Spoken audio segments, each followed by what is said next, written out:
Berlangsungnya gelaran konferensi tingkat tinggi ASEAN ke-43 di Jakarta, 5 hingga 7 September 2023. Komisi 11 DPR RI berharap pertemuan ini mampu membawa dampak positif terhadap perekonomian nasional. Anggota Komisi 11 DPR RI Putri Aneta Komarudin mengapresiasi prestasi Indonesia sebagai tuan rumah gelaran KTT ASEAN. Putri berharap pemerintah mampu mengambil momentum ini sebagai upaya meningkatkan perekonomian dan kesejahteraan rakyat. Sebenarnya kan presidensi G20 dan KTT ASEAN ini kan kita lihat dampaknya sangat positif ya, terutama dalam memunculkan nama kita di panggung dunia dan bagaimana para delegasi yang hadir ini terutama kepala-kepala negara dan pemerintahan yang telah hadir di sini bisa melihat progres Indonesia sebagai negara.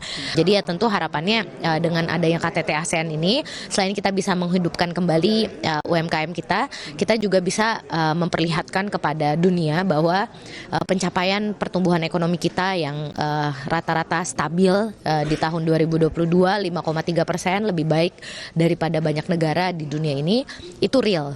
Jadi bukan hanya angka, tapi bisa dilihat sendiri oleh mereka ketika mereka berkunjung ke sini. Ketua DPR RI Dr. Honoris Causa Puan Maharani turut hadir dalam pembukaan KTT ASEAN Selasa 5 September 2023 kemarin.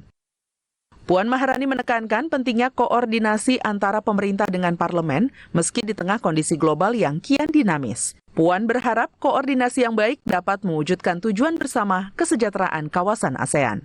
Oki Zulindra dan Kiki, TVR Parlemen melaporkan.